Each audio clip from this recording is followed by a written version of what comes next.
সুস্বাদু একটা চিকেনের রেসিপি আজকে আপনাদের সাথে শেয়ার করব।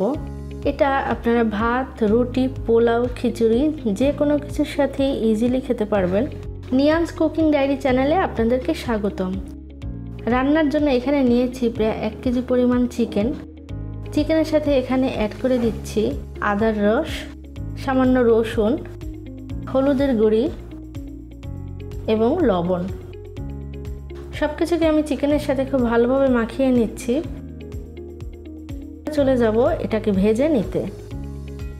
তেলটাকে খুব ভালোভাবে গরম করে এখানে আমি চিকেনের টুকরোগুলো দিয়ে দিচ্ছি।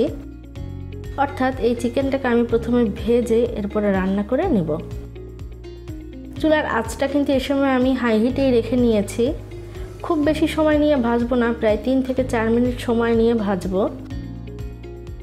চিকেনটাকে কিন্তু অবশ্যই খুব বেশি সময় নিয়ে ভাজা যাবে না, এতে করে এটা শক্ত হয়ে যাবে। মুরগির কালার গোলাপি থেকে এরকম ফ্যাকাশে কালার হয়ে আসলেই এগুলোকে আমি তেল থেকে উঠিয়ে নিচ্ছি। ওই তেলেই আমি অ্যাড করছি তেজপাতা, দারচিনি, এলাচি এবং লবঙ্গ। দিয়ে দিচ্ছি পেঁয়াজ বাটা,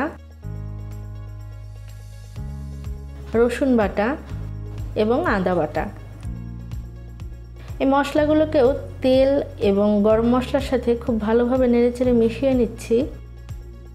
2 থেকে 3 মিনিট এগুলোকে কষিয়ে নিব, যাতে পেঁয়াজ, আদা, রসুনের কাঁচা গন্ধটা দূর হয়ে যায়। এতে একে একে অ্যাড করছি হলুদের গুঁড়ো, মরিচের গুঁড়ি, ধনিয়ার গুঁড়ি, জিরার গুঁড়ি এবং স্বাদমতো লবণ। আবারও সব কিছুকে নেড়েচেড়ে মিশিয়ে নিচ্ছি। এই মশলাটাকেও চুলার আঁচটা একটু কমিয়ে নিয়ে একটু সময় নিয়ে কষিয়ে নিচ্ছি। তেলটা উপরে আসলে বুঝতে হবে মশলাগুলো কষানো হয়ে গিয়েছে। তেলটা উপরে চলে আসলে এখানে দিয়ে দিচ্ছি টমেটো পেস্ট। একটা টমেটোকে হালকা সিদ্ধ করে আমি একটু পানি দিয়ে ব্লেন্ড করে নিয়েছি। টমেটোর পেস্টটা কিন্তু আমি পুরোটা দেইনি, অর্ধেকের একটু বেশি দিয়েছি। এই টমেটোকেও আমি মশলার সাথে একটু সময় নিয়ে 4-5 মিনিট সময় ধরে কষিয়ে নিচ্ছি। কষানো হয়ে গেলে অর্থাৎ তেলটা উপরে উঠে আসলে দিয়ে দিচ্ছি ভেজে রাখা চিকেন।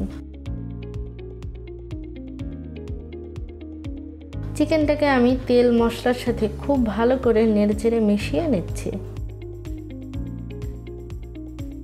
যেহেতু চিকেনটা আমি প্রথমে ভেজে নিয়েছি, তাই এটাকে রান্না করতে খুব বেশি সময় লাগবে না।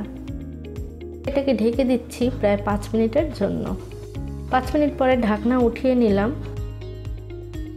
এবং চিকেনটাকে একবার নেড়ে মিশিয়ে নিচ্ছি।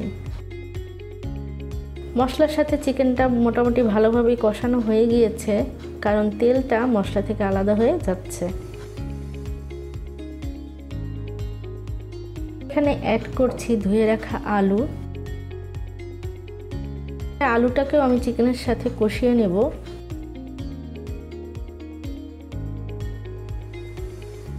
দিয়ে দিচ্ছি টমেটো পেস্ট, বাকি যতটুকু ছিল দিয়ে ঢাকনা দিয়ে এটাকে আবারও রান্না করে নিচ্ছি প্রায় 5 মিনিট। ঢাকনা উঠিয়ে নেড়েচেড়ে মিশিয়ে নিচ্ছি আলু এবং চিকেন।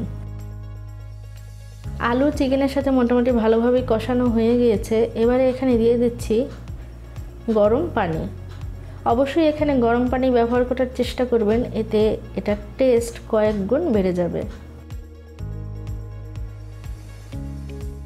পানি দিয়ে সব কিছু একবার আলতো করে মিশিয়ে নিলাম এবং ঢাকনা দিয়ে রান্না করে নিচ্ছি প্রায় 10 থেকে 15 মিনিট। ঢাকনা উঠিয়ে নিলাম প্রায় 15 মিনিট পরে। অবশ্যই 15 মিনিটের মধ্যে আমি আরও 1-2 বার ঢাকনা উঠিয়ে নেড়ে নিয়েছিলাম। সর্বশেষে এখানে দিয়ে দিচ্ছি ভাজা জিরার গুঁড়ি। জিরার গুঁড়িটা দিয়েও চিকেনের সাথে হালকা করে নেড়ে মিশিয়ে নিচ্ছি। আমার রান্নাটা প্রায় হয়েই গিয়েছে। জিরার ফ্লেভারটা যাতে সব কিছুর মধ্যে ছড়িয়ে যায়, এজন্য এটাকে ঢেকে দিচ্ছি 2 থেকে 3 মিনিট। 2-3 মিনিট পরে ঢাকনাটা উঠিয়ে নিলাম। মজাদার চিকেন আমার রান্না করা হয়ে গিয়েছে, আর চিকেনের গ্রেভিটাও পারফেক্ট আছে। এটাকে আপনারা পোলাও, রুটি, পরোটা সব কিছুর সাথেই সার্ভ করতে পারবেন। খেতে খুবই মজাদার। এবং টমেটোর গ্রেভি দেওয়ার কারণে এই ঝোলটাও কিন্তু টকটকে থাকে। আশা করছি আপনাদের কাছে আজকের এই রেসিপিটি ভালো লেগেছে। যদি ভালো লেগে থাকে তাহলে সাবস্ক্রাইব করুন নিয়ান্স কুকিং ডায়েরি চ্যানেলটিকে, এবং নিয়ান্স কুকিং ডায়েরি চ্যানেলটি সাবস্ক্রাইব করে এর পাশের বেল বাটনটি ক্লিক করতে ভুলবেন না। এতে করে আমি যখনই কোনো ভিডিও পোস্ট করব আপনি সাথে সাথেই এর নোটিফিকেশন পেয়ে যাবেন। চিকেন কারি তৈরি করার অনেক রেসিপি কিন্তু আমার চ্যানেলে দেওয়া আছে। Chicken recipe by Niyan's cooking diary search দিলেই কিন্তু আপনারা ইউটিউবে রেসিপিগুলো পেয়ে যাবেন। চলে আসবো আবারও কোনো নতুন ভিডিও রেসিপি নিয়ে। ভালো থাকুন, সুস্থ থাকুন।